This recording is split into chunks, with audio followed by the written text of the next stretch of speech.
नमस्कार, उत्तराखंड समाचार में आपका स्वागत है। मैं शिखा त्यागी। सबसे पहले मुख्य समाचार।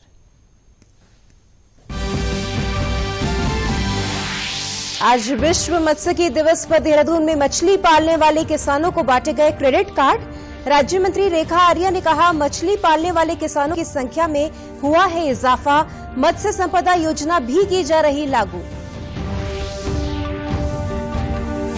पौड़ी के नयार घाटी एडवेंचर फेस्टिवल में आयोजित की गई मछली पकड़ने की प्रतियोगिता। देश भर के 21 एंगलर हुए शामिल। कहा, इस तरह की प्रतियोगिताओं से पर्यटन और रोजगार की बढ़ेगी संभावनाएं। मसूरी के LBSNA अकादमी में सिविल सर्विसेज के 57 ट्रेनिंग ऑफिसर हुए कोरोना संक्रमित। अकादमी ने कहा, कोविड गाइडलाइंस का किया जा रहा पालन।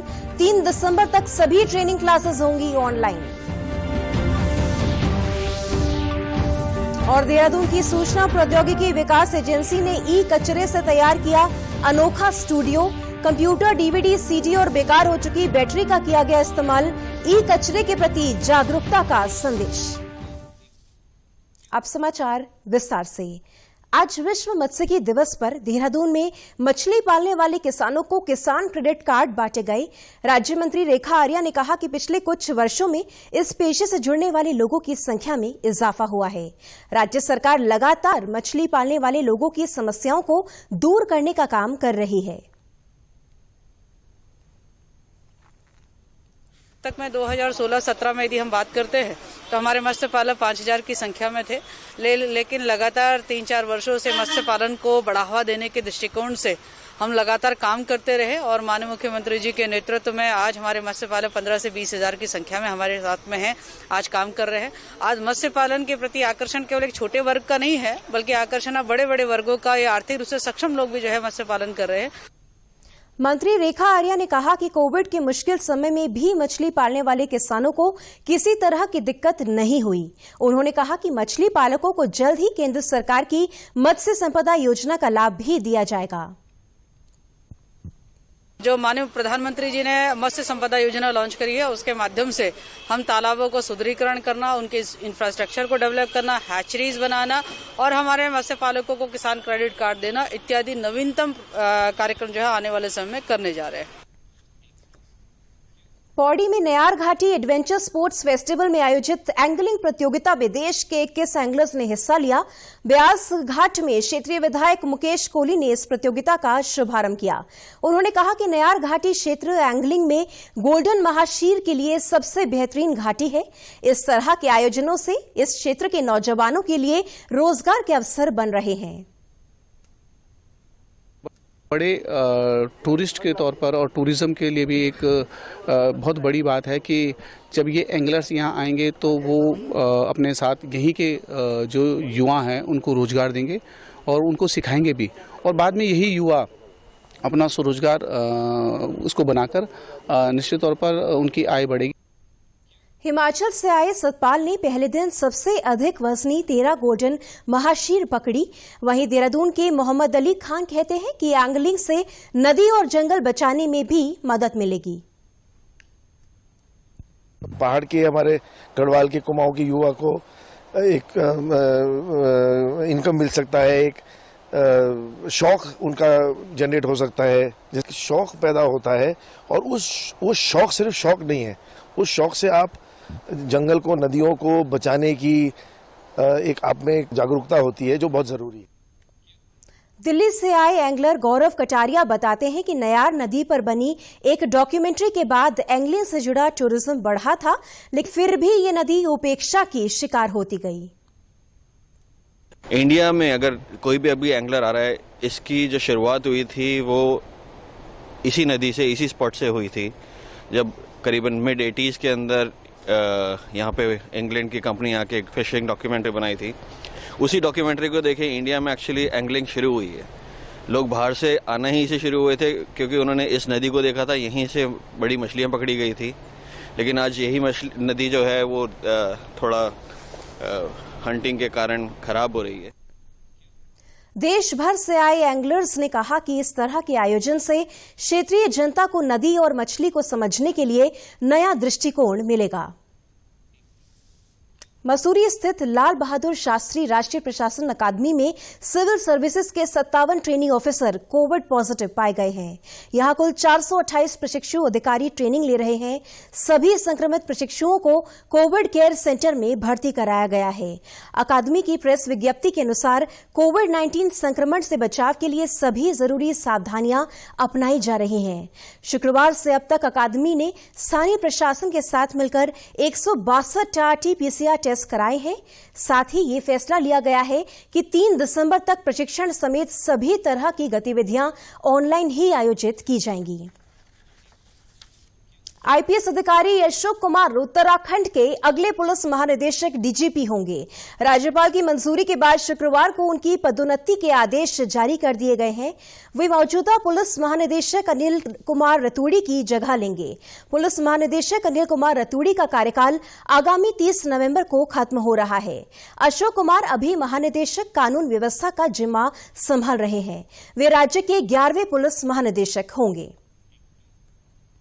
देहरादून की सूचना प्रौद्योगिकी विकास एजेंसी ने इलेक्ट्रॉनिक वेस्ट यानी ई कचरे से एक अनोखा स्टूडियो तैयार किया है। इस स्टूडियो में बेकार हो चुके कंप्यूटर का इस्तेमाल किया गया है और खराब बैटरी से बाउंड्री वॉल बनाई गई है। करीब 1 लाख खराब हो चुकी डीवीडी और सीडी का इस्तेमाल कर स्टूडियो की छत तैयार की गई है, तो कंप्यूटर के मॉनिटर का इस्तेमाल कर स्टॉल बनाई गई है। सीपीयू में इस्तेमाल होने वाली कूलिंग फैन को जोड़कर बड़ा पंखा तैयार किया गया है। इसी तरह से ई कचरे का अलग अलग तरह से इस्तेमाल करके ये स्टूडियो तैयार करा गया है। आईटीडीए के डायरेक्टर अमित सिन्हा कहते हैं कि पहले ई कचरे को रीयूज किया गया। ऐसे उपकरण को जो इस्तेमाल लायक नहीं थे उससे ये स्टूडियो तैयार किया गया। ये एक ई वेस्ट स्टूडियो है जिसका कि मुख्य उद्देश्य जो हमारे जितने भी इलेक्ट्रॉनिक वेस्ट होते हैं उसको रिसाइकल करने से पहले उनको कैनिबलाइज करके यूजेबल कंप्यूटर इक्विपमेंट बनाना और जो वेस्ट प्रोडक्ट है उससे कुछ आर्टिफैक्ट बना के यहाँ डिस्प्ले करना। तो यही हमारा पर्पस है इस पूरे का। स्टूडियो की पेंटिंग से जुड़े काम के लिए आई छात्राएं कहती हैं कि यहां आकर लोग ई कचरे के प्रति जागरूक होंगे।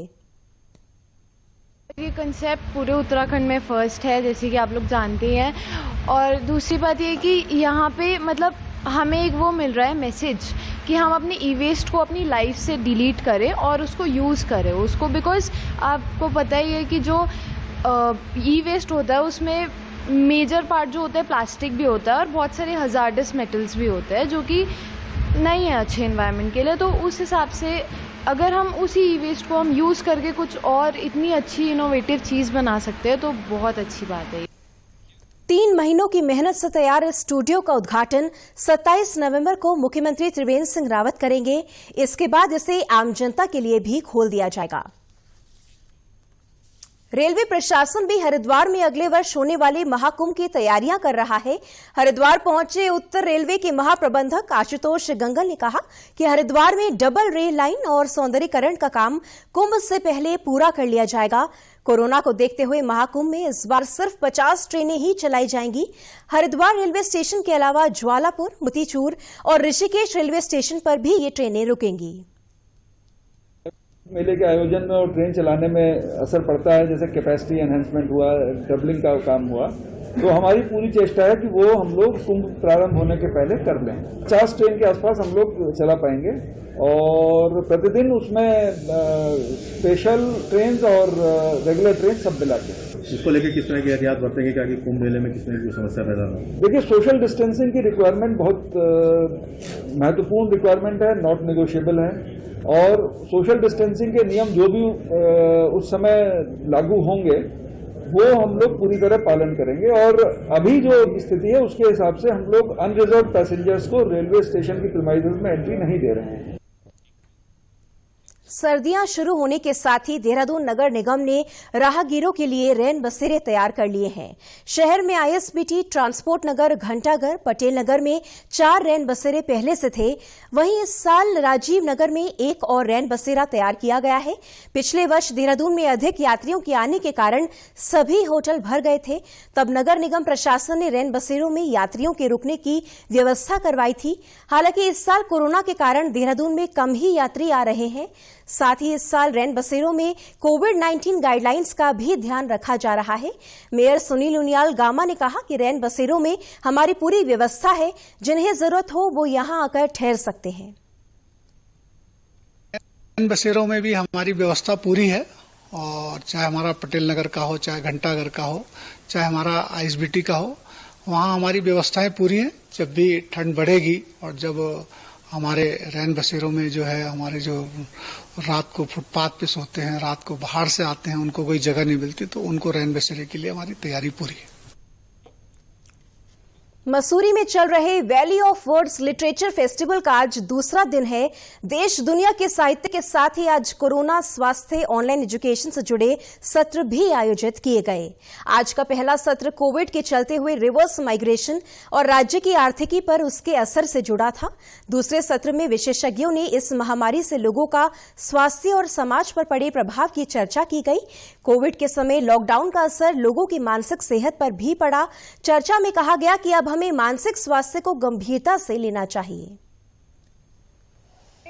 जो एक्सरसाइज और योग जो स्ट्रेस के एंटीडोट से इसको फैलाना बहुत आवश्यक है, और इसको बिल्कुल नॉर्मल बनाना। जो कॉलेजों में योग कंपलसरी है, यदि ज्योग्राफी कंपलसरी तो योग क्यों नहीं, साइंस कंपलसरी है तो योग क्यों नहीं, उस कॉलेजों में मानसिक स्थिति बच्चों की अच्छी रहेगी, आत्महत्या की संख्या कम होगी। और जिन कॉलेजों में साइकियाट्रिस्ट और काउंसलर या काउंसलिंग टीम है, वो कॉलेज मानसिक स्वास्थ्य को ठीक तरह से बचा पाएंगे, and then suicide number of suicides will actually go down. Lastly, every college, every university should have a mental health policy and an inclusive mental health policy.